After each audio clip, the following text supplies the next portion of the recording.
বন্ধুরা, আজকে আর একটা নতুন দিন আর একটা নতুন ব্লগ নিয়ে আমি চলে এসেছি।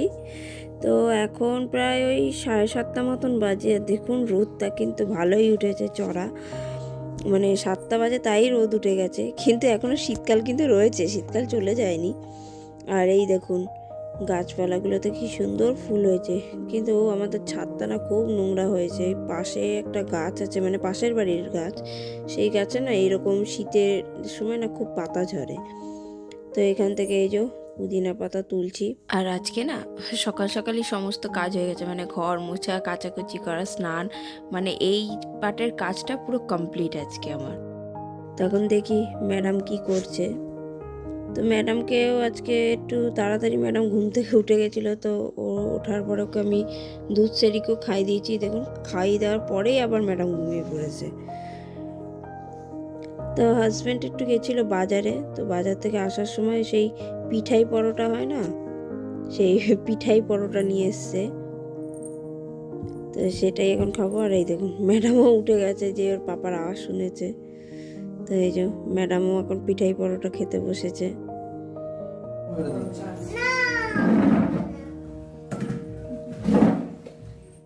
তো ম্যাডামকে ম্যাডামের পাপা খাই দিতে চাইছে, কিন্তু ম্যাডামের পাপার হাতে খাবে না, বলছে মায়ের হাতে খাবো। তো এই যে ম্যাডাম এখন খাচ্ছে আমার হাতে পিঠাই পরোটা। সবই না আছে, ওই সব মিশালি দিয়ে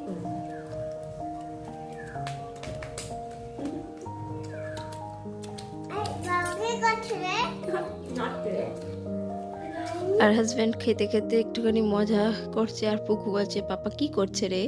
আর ওরা কথায় কথা শুধু তুই তুকারি করে, মানে যতবার বলি তুই বলতে নেই, তুমি বলো, কিছুক্ষণ তুমি বলবে আবার সেই তুই। তো লেপটা একটুখানি রোদে দিয়ে আসলাম। আর এই দেখুন বাবা মায়ের কাণ্ড।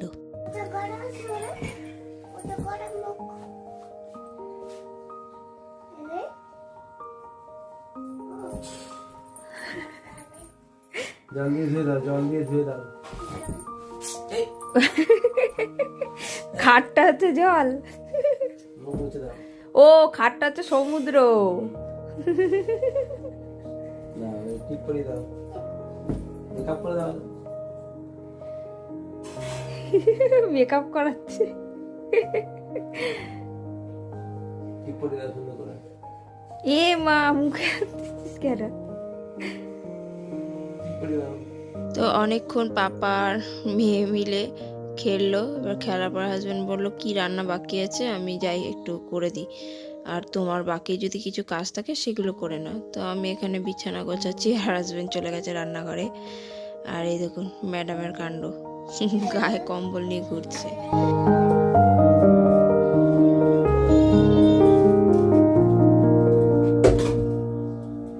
আমি তো এই যে ফটো ফ্রেম, তারপরে খাটের এই জায়গাগুলো মুছছি, আর ম্যাডাম পেছনে বসে সুন্দর করে খেলাধুলা করে যাচ্ছে।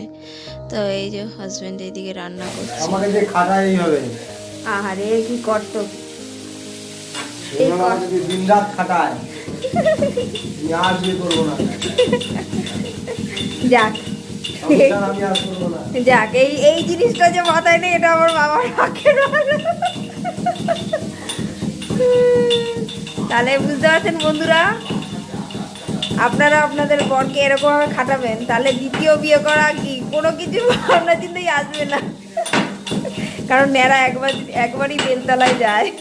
আমার বেলতলাতেই বাড়ি, পেছনে বেল গাছটা দেখিয়ে দাও। আর কালকে রাতে এই যে পাটি সাপটা করেছিলাম, কর্তা মশাই বেশি করেছে, আমি পরে লাস্টে 3টে করেছি।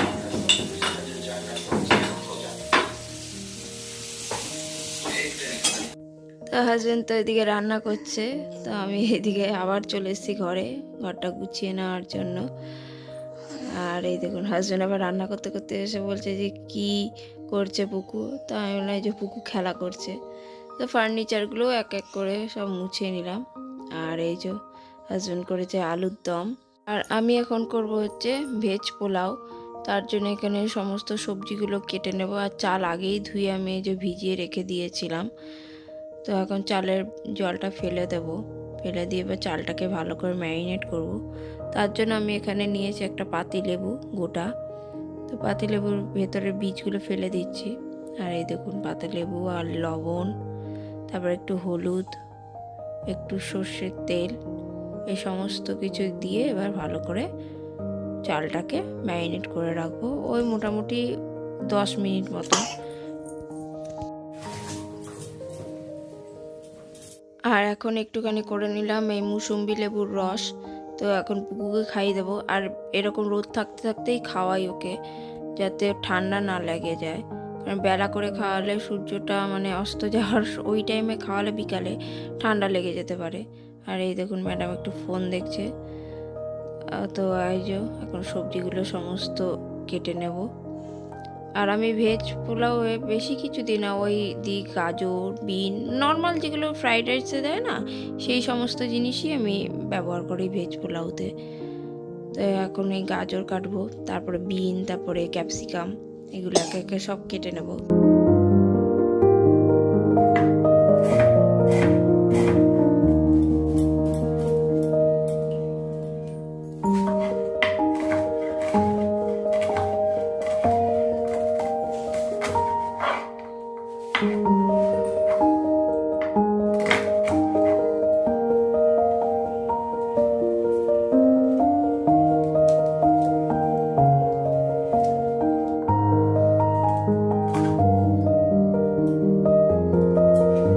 আমি এখানে লঙ্কা একটাই দেব, কারণ পুকু খাবে, তার জন্য আমরা লঙ্কা একটাই দিচ্ছি। এবার আপনারা যদি করেন তাহলে ঝাল মানে যে যেরকম ঝাল খান সেই অনুযায়ী ঝাল দেবেন।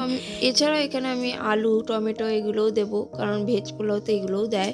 আর আমি সমস্ত সবজি একবারেই কেটে নিচ্ছি, কারণ আমি একবারেই এগুলো দিয়ে রান্না করব। আর আমি কোনো হাঁড়িতে রান্নাটা করব না, করব হচ্ছে প্রেশার কুকারে। তো ওর জন্যই সমস্ত সবজি একবারে দিয়ে দেবো। তো সমস্ত সবজি কাটা হয়ে গেছে। তো এখন আদা কেটে নিয়ে আদাটাকে আমি থেতো করছি।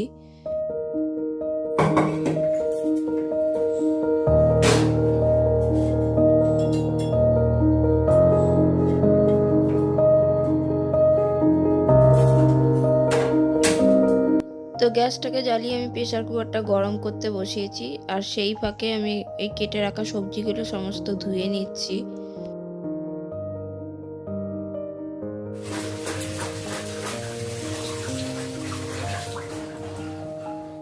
তো প্রেসার কুকার গরম হয়ে গেছে। তো এর ভেতরে দিয়ে নিচ্ছি হচ্ছে সর্ষের তেল, একটু ঘি, আর ফোড়নে দিয়েছি গোটা জিরে, এলাচ, লবঙ্গ, দারচিনি আর একটা তেজপাতা দিয়ে এবার ওগুলো একটুখানি জাস্ট হালকা ভেজে নেব। আর ফোড়নগুলো যখন একটু ভেজে আসবে তখন আমি দিয়ে দেব এর ভেতরে কেটে রাখা সেই সবজিগুলো। এবার এইগুলোর ভেতরে দিয়ে দেবো একটু স্বাদ অনুসারে লবণ, দিয়ে এবার ভালো করে নাড়াবো।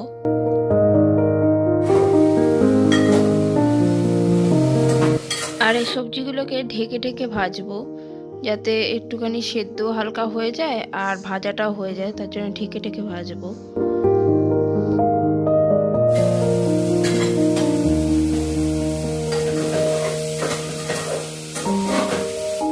তো যখন সবজিগুলো মোটামুটি হালকা ভাজা হয়ে আসবে তখন আমি দিয়ে দেবো এই আদা বাটাটা, আর দেবো টমেটো কুচি, দিয়ে আবার একটু ভালো করে নাড়াবো। এবার দেবো এর ভেতরে কাজু, দিয়ে আবার একটু নাড়িয়ে নেব। আর দেব হচ্ছে গুঁড়ো মশলা হিসাবে শুধু দেবো হলুদ গুঁড়ো, দিয়ে এবার ভালো করে কষাবো সবজিগুলোকে। মোটামুটি কষানো হয়ে গেলে তখন এই যে ম্যারিনেট করা চালটা দিয়ে দেবো। এবার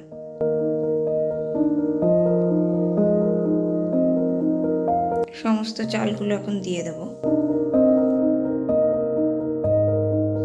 দিয়ে আবার ভালো করে একটুখানি নাড়িয়ে নেব। আর একটু দেব স্বাদ অনুসারে চিনি, দিয়ে নাড়িয়ে নিয়ে এবার আমি এর ভেতরে পরিমাণ মতন জল দিয়ে দেবো। জলটা অনেকটা যতটা মানে সমস্ত কিছু রয়েছে চাল সবজি সেই সমান সমানই জলটা দিতে হবে। আর একটু সামান্য লবণও দিয়ে দিলাম, কারণ আগে আমি লবণ কম দিয়েছিলাম, তাই আবার একটু লবণ দিলাম। দিয়ে এবার প্রেসার কুকারটা আটকে দিলাম। আর একটা সিটি পড়লেই হয়ে যায় মানে এই ভেজ পোলাওটা।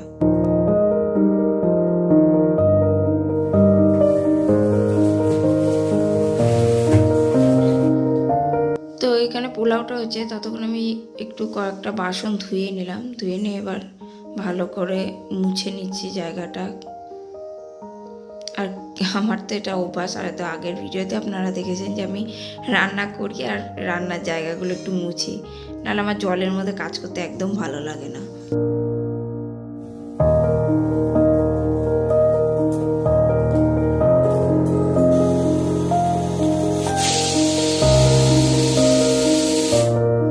তো এখানে প্রেসার কুকারে সিটি পড়ে গেছে, আমি এবার গ্যাসটা অফ করে রেখে দেবো। তো রান্না কমপ্লিট হয়ে যাওয়ার পর বুককেও স্নান করিয়ে দিয়েছি। আর এখন ভাবছেন যে আমি তো সকালে স্নান করেছি, তাহলে এখন আবার কেন মাথায় টাওয়াল বাঁধা। অ্যাকচুয়ালি আমি মাথায় একটুখানি হেনা করেছিলাম, তো সেই ভিডিও আর আমি নিয়ে নিই ক্লিপটা। তো হেনা করার পর আবার শ্যাম্পু ট্যাম্পু করে আর একবার স্নান করে নিলাম। তো এখন এই যে চুলটা আঁচড়ে নিচ্ছি, আর একটু মুখে এই পন্সের ক্রিম আমি ইউজ করি, তো এটা এখন মেখে নেব।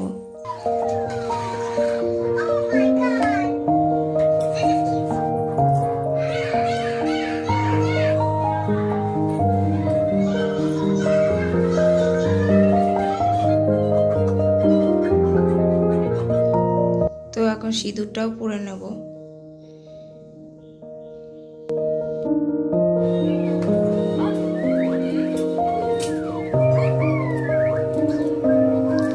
আর স্নান করার পর না খুব শীত করে, তার জন্য আমি স্নান করার সঙ্গে সঙ্গেই গায়ে হয় জ্যাকেট নাহলে সোয়েটার পরি, আর পুকুকেও পরিয়ে দিই। তো পুকুকে মোজাটা পরানো হয়নি, তো আমি এই জ্যাকেটটা পরে এখন ওকে মোজা পরাবো, আর আমিও মোজাটা পরে নেবো পায়ে, নাহলে পায়ে মানে পা খালি থাকলে আমার তো খুবই ঠান্ডা লাগে, মানে এতটা ঠান্ডা লাগে। তো এই যে ম্যাডামকে এখন পায়ে মোজা পরিয়ে দিচ্ছি, আর আমিও পায়ে মোজা পরে নিচ্ছি।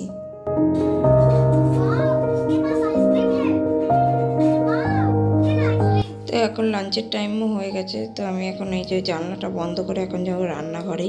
পুকুর খাবারটা আগে রেডি করব, তারপর আমাদের খাবারটা নিয়ে একবারে বসে পড়বো, মানে পুকু আমি আর হাজব্যান্ড একবারেই বসে পড়বো। আর হাজব্যান্ড গেছে এখন স্নান করতে, তো হাজব্যান্ড বললো তুমি পুকুর খাবারটা রেডি করো, আমার তার মধ্যে স্নান হয়ে যাবে। আর এই দেখুন পোলাওটা কি সুন্দর হয়েছে, মানে প্রেশার কুকারেই আমি বেশিরভাগ পোলাও করি, হাঁড়িতে করি না। তো এই যে ম্যাডামের খাবার রেডি হচ্ছে, পোলাও আলুর দম।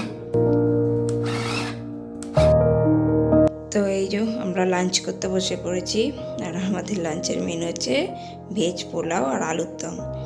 আর এই যে ম্যাডামের খাবার কেমন হয়েছে, একদম কেসা বানা হে? দারুণ। আলুদমটা হাজব্যান্ড বানিয়েছিল, সত্যি খেতে খুব দুর্দান্ত হয়েছিল, আর পোলাওটার সঙ্গে খুবই ভালো লাগছিল। তো আজকের ভিডিও এখানেই এন্ড করছি, আবার দেখা হবে নেক্সট ভিডিওতে। তো সবাই ভালো থাকবেন, সুস্থ থাকবেন, আর ভিডিওটি ভালো লাগলে একটু লাইক করবেন। Thank you.